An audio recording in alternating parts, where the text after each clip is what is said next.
আমি জীবনে একবার একটা টুপি, 4টা ফুল মাঝখান দিয়ে 4 জায়গায় রঙিন 4টা ফুলওয়ালা একটা টুপি পরছিলাম জীবনে একবার। আমার আব্বা বাসায় যাওয়ার পরে আমার মারে বলছে, মায় আমার মাথার থেকে সে টুপিটা খোলায় ফেলছে। বলছে, ফুত তোর আব্বা বলছে যে তোর বাবাই জীবনে কোনোদিন সাদা টুপি ছাড়া অন্য কোনো টুপি পরে নাই, তোরে নিষেধ করছে টুপি পরতি না, খোল এটা। আর কোনোদিন পরি নাই, আর কসম খোদার আর কোনোদিন পরি নাই। হ্যাঁ হ্যাঁ, আমি জীবনে একবার শুধু আমার আব্বারে বলছিলাম, আব্বা আমি শুধু এই মাদ্রাসায় পড়তাম না, আমার আরেকটা মাদ্রাসায় ভর্তি করাই দেন। আমার আব্বা বলছে, ফুত পরের লোকমা ভাত আমার ঘরে খাইও না, তুমি যাও যেখানে মন চায়, পড়লে পড়ো, না পড়লে না পাও, কিন্তু আর এক লোকমা ভাত আমার ঘরে খাইও না। আমি কানতে কানতে ঠিকই মাদ্রাসায় চলে গেছি। তাহলে আমার বলার উদ্দেশ্য হলো, আপনারাই ভাবেন আপনাদের পরিবার সন্তান এইভাবে লাগাম ছাড়া হাত ছাড়া হয়ে গেল কেন? এটা কি কোনো কথা হইতে পারে যে একজন মুসলিম ছেলে অথচ তার চুল মুশরিকের মতো? এটা কি একটা কথা হইতে পারে যে একটা মুসলিম ছেলে খোদার 365 দিনে একদিনও ফজরের নামাজ পড়বে না? কোনোদিনও না। এটা মেনে নেওয়ার মতো বিষয়। বাস তোমরা একটা ছেলে বিবেক থাকলে তোমরা বলো ভাই, এজন্য তোমরা ফজরের ক্যাম্পেইন করো। তোমাদের কাছে যুবক বলি, একটা ছেলে হলেও তুমি নিয়ত করো যে আমি ফজর পড়ব, আমি অন্যকে ফজরের জন্য ডাকবো। আমরা একটা ক্যাম্পেইন কাজ করি, ফজর ক্যাম্পেইন। আমাদের একটা মেহনত আছে সারা দেশে। আলহামদুলিল্লাহ আমাদের অনেক যুবক আছে যারা ফজরের জন্য বন্ধুদেরকে ডাকে। আলহামদুলিল্লাহ গতকালকেও আমার মাদ্রাসায় এরকম এক বয়সী 14, 16, 17 বছরের প্রায় 87 জন ছেলে এক ধরনের ফজর ক্যাম্পেইনের গেঞ্জি গায়ে ওরা আমার সাথে এসে দেখা করে গেছে। ওরা এক বয়সী আলহামদুলিল্লাহ ফজরের জন্য বন্ধুদেরকে ডাকে। প্রিয় ভাই, সবাই মিলে একসাথে নষ্ট হয়ে গেলে হইতো না, এই জাতি টিকবে না, আমাদের ভবিষ্যৎ কষ্টের হবে। আমাদের ভবিষ্যৎ 1948 সাল থেকে দিনে রক্ত ঝরছে, আজকে প্রায় 77 বছর, এখনো মুসলমান নিরাপত্তা পায় না। 1947 সাল থেকে কাশ্মীরের মুসলমান নির্যাতিত, আজকে প্রায় 78 বছর, এখনো নিরাপত্তা পায় না। 1964 সাল থেকে রোহিঙ্গা মুসলমান নির্যাতিত, আজকে প্রায় 61 বছর, এখনো নিরাপত্তা পায় না। তোমরা বাড়াবাড়ি করো না, আমি অনুরোধ করলাম। আমার বাবাদের কাছে আমার অনুরোধ, আপনারা প্রত্যেকেই আপনাদের সন্তানের দিকে ফিরান। আল্লাহ তাআলা নিষেধ করছে গান, বাদ্য, গায়িকা, নায়িকা, নারী এর ফাঁদে না পড়তে। ইমামে আজম আবু হানিফা বলছে, সিমাউল আগানি ফিসকুন, গান বাদ্য এটা প্রকাশ্য পাপ, অত্তালাজ্জুদু বিহা কুফরুন। আহা, এটা সাংঘাতিক কথা। গান বাদ্য শুনে যদি কেউ মজা পায়, স্বাদ পায়, গান শুনে যদি কেউ তাল মারে, মনে করেন বলল, হাত নাড়লো, অনেক মানুষ আছে ছেলে এরকম করে, এর মনে করেন এমন হাতের তাল মানে না, এরপরে হাত শরীর ঘুরলো, মনে করেন যেখানে আছে ওখানে বাড়ি দিল, পায়ের মধ্যে নুপুরের মতো পাও নাড়াইলো গানের তালে তালে। আল্লাহর কসম, আমাদের ইমাম আবু হানিফা তিনি বলছেন, এটা গান শুনে বাদ্যের তালে তালে যদি কেউ মজা পায়, এটা কুফরি, কুফরি, কুফরি। আহা, যদি ঈমান হারা হয়ে কবরে যায়, চিরস্থায়ী জাহান্নাম, চিরস্থায়ী জাহান্নাম। এই জন্য ভাই সবাই মিলে নিয়ত করেন, নিয়ত করেন। আমার জীবনের একটা স্বপ্ন, আমি আপনাদের কাছে এই শেষ কথাটা বললাম। আমার একটা আশা, আমি বড় আশা নিয়া আমার যেই মাদ্রাসা কুমিল্লা ক্যান্টনমেন্ট ময়নামতি সাহেবের বাজার 2016 সালে মাদ্রাসা শুরু করছিলাম। আলহামদুলিল্লাহ 500-র মতো ছাত্র আছে মাদ্রাসায়, 34 জন শিক্ষক কর্মচারী আছে। কিন্তু এই মধ্যে আইসা আজকে 1-1.5 বছর আমার স্বপ্ন যে আমি একটা নতুন মাদ্রাসা আরেকটা করতে চাই, যেখানে উদ্দেশ্য সারা বাংলাদেশের যত স্কুল কলেজ বিশ্ববিদ্যালয়ের ছেলে, জেনারেল ছেলে পড়ুক বা না পড়ুক, মাদ্রাসায় পড়ার হয়তো সুযোগ পায় নাই, হয়তো কোনো না কোনো কারণে মাদ্রাসার থেকে ছুটে গেছে বা পড়ে নাই, তো ওরা যেন সর্বস্তরে সারা বাংলাদেশ থেকে যে যখন আসে যেটুকু সময় নিয়া ওই যেন দিন শিখতে পারে, ওযু নামাজ আখিরাত আল্লাহ খুদা রসুল সুন্নাত রুকু সেজদা যেন কিছুটা হলো শিখতে পারে। এই জন্য আমি একটা নতুন ভিন্ন মাদ্রাসা করতে চাই, যেখানে 24 ঘন্টা শিক্ষক থাকবে। আমার একটা স্লোগান, যে আসবে যখন দিন শিখবে তখন, যার সময় যতক্ষণ দিন শিখবে ততক্ষণ, যেটুক 3 ঘন্টা 3 ঘন্টাই কিছু শিখবে। শুক্রবার ছুটি, শুক্রবারে একটু শিখুন। আমি আলাদা উস্তাদ রাখতে চাই। আলহামদুলিল্লাহ আমার মাদ্রাসায় এই বছর 25 সাল আমরা প্রতি 3 মাস পর পর এই কোর্স চালু করছি, অর্থাৎ কিশোর যুবক ছেলেদের জন্য 3 দিনের ওযু নামাজ সূরা কেরাত দোয়া কালা। এই গতকাল শনিবার একটা কোর্স শেষ হয়েছে, প্রায় 150 ছাত্র, আলহামদুলিল্লাহ সব কলেজের স্কুলের ছেলে। ওরা 3 দিন লাগাতার আমার 32 জন শিক্ষক এবং বড় ছাত্র মিলে ওদেরকে একটা একটা করে সূরা কেরাত দোয়া কালাম রুকু সেজদা শিখাইছে। আলহামদুলিল্লাহ।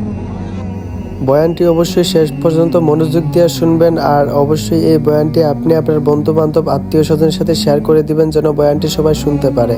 আর বয়ানটি ভালো লাগলে অবশ্যই ভিডিওতে লাইক করতে ভুলবেন না, অবশ্যই কমেন্ট করে জানাবেন এবং চ্যানেলটি সাবস্ক্রাইব করে দিবেন।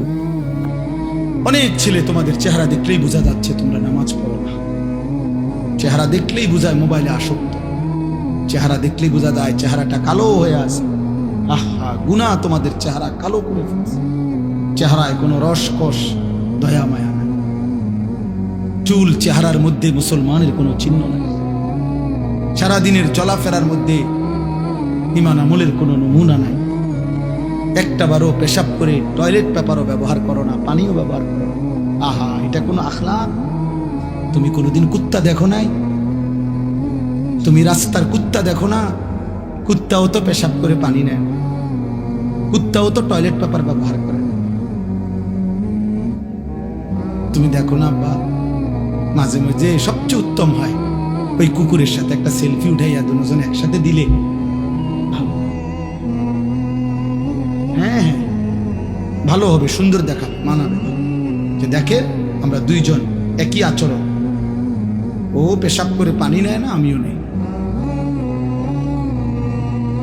লজ্জা থাকলে মুসলমান হও, লজ্জা থাকলে মুমিন হও, লজ্জা থাকলে মুহাম্মদ আরবি সাল্লাল্লাহু আলাইহি সাল্লামের সুন্নাত অনুসরণ। ইসলাম মানো, দ্বীন মানো। আমি আবারও বলছি, ছেলেরা, বাবারা, আপনাদেরকেও বলি, যাদের স্ত্রী সন্তান ছেলে মেয়ে হারাম গুনার মধ্যে লিপ্ত, নামাজ নাই সাজদা নাই, যার ঘরে বাপ মা জীবিত অথচ 16 বছরের ছেলে 18 বছরের ছেলে স্ত্রী কন্যা এক ওয়াক্ত নামাজ পড়ে না, 365 দিন কোনোদিন ফজরের নামাজ পড়ে না, ওই বাবা ব্যর্থ, ওই মা ব্যর্থ ব্যর্থ ব্যর্থ ব্যর্থ। ওই জীবন ফালতু জীবন, ওই বাপের জীবনও খাসারা। আপনি শুধু কামে জীবনটা শেষ করছেন। এ খাট পালং সোফা দিয়া ইডি মানুষে গনেও না, টাইলস এগুলো মানুষে মুতে, পেশাবখানার টাইলসে মানুষে মুতে। টাইলস এটা কোনো দেখানোর কিছু, টাইলস কোনো আশ্চর্য কিছু না, টাইলস কোনো আসমান থেকে নাজিল হইছে না। অতএব আপনি বিল্ডিং দেখান কীর্তেন, সোফা আসমান থেকে নিয়ে আসছে না কোরআন আসছে? নামাজ আসমান থেকে আসছে, কোরআন আসমান থেকে আসছে। অতএব সম্মান ইজ্জত সেজদার মধ্যে, সম্মান ইজ্জত আল্লাহর কোরআনের মধ্যে। আল্লাহ আমাদেরকে বুঝ দান করে। সুম্মালি তাকুনু শুয়ুখা, আল্লাহ বলেন আবার আমি আল্লাহই তোমাদের যৌবনকে শেষ করে আবার আমি তোমাদেরকে বৃদ্ধ বানিয়ে দেবে কিনা? আচ্ছা বলেন তো, কোনো ছোট বাচ্চা যখন 14 বছর বয়স হয়, তা আগের হাত পাও এগুলা খুললেই তো নতুন হাত পাও লাগায়, ঠিক? কোনো মানুষের বয়স যখন 60 হয়, তো তখন যৌবনকালের শক্তিশালী মজবুত হাত এগুলা খুইলা এরপরে বুড়ার থুতুরা হাত পাও আটটা লাগায় নাকি? না। একই দেহে। এই আগের হাত পা ওইটার মধ্যে একবার ছোট্টবেলার দুর্বলতা, একবার যৌবনকালের শক্তি, আরেকবার বৃদ্ধকালের দুর্বলতা, তিনটাই এই পরিবর্তন করছে কে? একই অঙ্গে, একই হাতে, একই পায়ে, একই শরীরে। কি আশ্চর্য বিষয়, কি অবাক করা বিষয় যে এটাই সেই শরীর, এটাই সেই হাত যেটা ছোট্টবেলায় ছিল দুর্বল, যৌবনকালে ছিল সবল, বৃদ্ধকালে আবার হয়ে গেল দুর্বল। আল্লাহ বলেন অমিনকুম মান ইউতাওয়াফা মিন ক্বাবলু, আর আমি আল্লাহ, মনে রাখবা এই তিনটা তো আমিই বানাই। শিশুকাল কে দেয়? যৌবনকাল কে দেয়? বৃদ্ধকাল কে দেয়? আল্লাহ বলেন এটা যেমন দেই, আবার এটাও মনে রাখবা সকলকে আমি এই তিন কাল পুরা দেই না, বরং অনেককেই আমি আল্লাহ যৌবনে পৌঁছবার আগে আগেই, বৃদ্ধে পৌঁছবার আগে আগেই আমি আল্লাহ মৃত্যু দিয়ে ফেলি। দেয় কিনা? যেই বাচ্চা জন্ম নেয় ওই তো 60 বছর পর্যন্ত হায়াত পায়। জন্মিলেই কি বুড়া হয়? জন্মিলেই কি যুবক হয়? 3 বছরের বাচ্চা কবরে নাই?